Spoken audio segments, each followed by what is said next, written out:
안녕하십니까? EPI 오더바이저입니다. 저희가 오늘 준비한 내용은 향후 미국 대선, 특히 주식시장과 채권시장에 동시에 영향을 끼칠 수 있는 미국 재정 상태에 관련된 말씀 좀 드려보고자 합니다. 첫 번째로는 이렇게 하늘 색깔로 표시되어 있는 것은 미국 국방비의 증가에 대한 차트가 되겠습니다.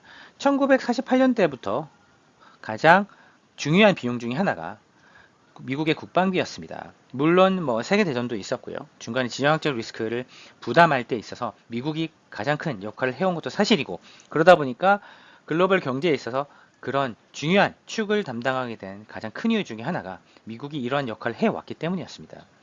그러면 트럼프 때는 항상 보게 되면 이 비용 부담을 한국, 일본, 유럽과 같은 충분히 이런 국방비를 부담할 수 있는 나라에다가 이 가장 큰 비용 중에 하나인 국방비의 부담을 좀 나눠 가지게 하자. 그들한테 제대로 비용을 부담하게 하자라는 부분이 이런 정치적인 인기를 얻는데 큰 역할을 했었습니다.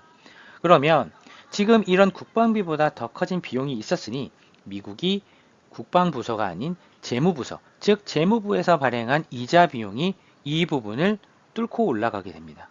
이 빨간 색깔로 표시되어 있는 것이 미국의 재무부가 발행한 채권으로부터 발생하는 이자 비용이 해당되는데요.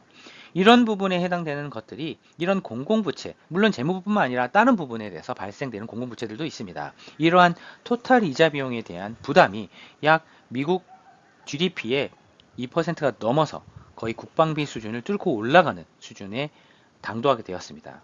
따라서 이런 부분은 미국 대선에 있어서 가장 중요한 쟁점이 될 수밖에 없고요.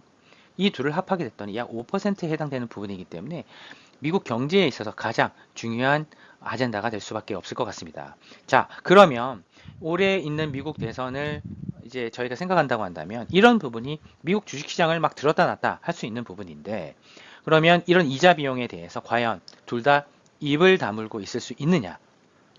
하지만 사람들의 기대는 처참히 무너졌습니다. 7월 2일 기준으로 미 연준 페드 의장인 파월 의장이 나타나서 우리가 단기적으로 금리 인하를 그렇게 고려하고 있지는 않다.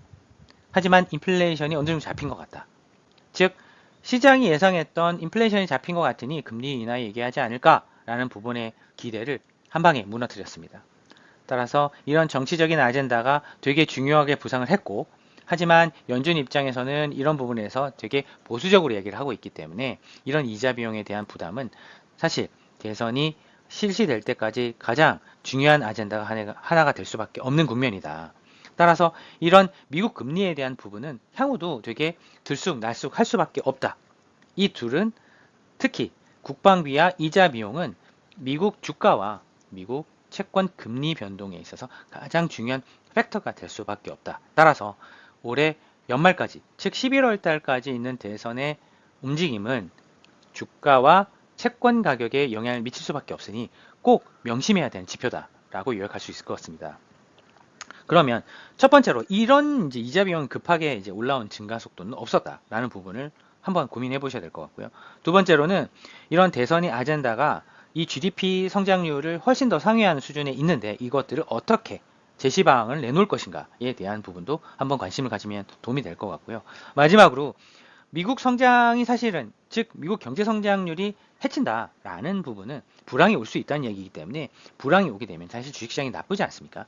그럼 주식시장이 나빠졌을 때 과연 유권자들은 어떻게 행동할 것이냐, 이런 부분에 대해서 이 세 가지 포인트를 갖고 11월 달까지 보신다고 한다면 주식과 채권 금리의 움직임에 따라서 투자 수익률을 좀 이렇게 변동성이 높은 구간에도 잘 관리하는 데 크게 도움이 될 것 같습니다. 따라서 저희는 이런 두 가지 비용, 특히 각각이라 아젠다가 중요한 변화가 있다고 한다면 그 부분은 또 다른 데이터를 통해서 다른 영상으로 찾아뵙도록 하겠습니다. 감사합니다. EPI 어드바이저였습니다.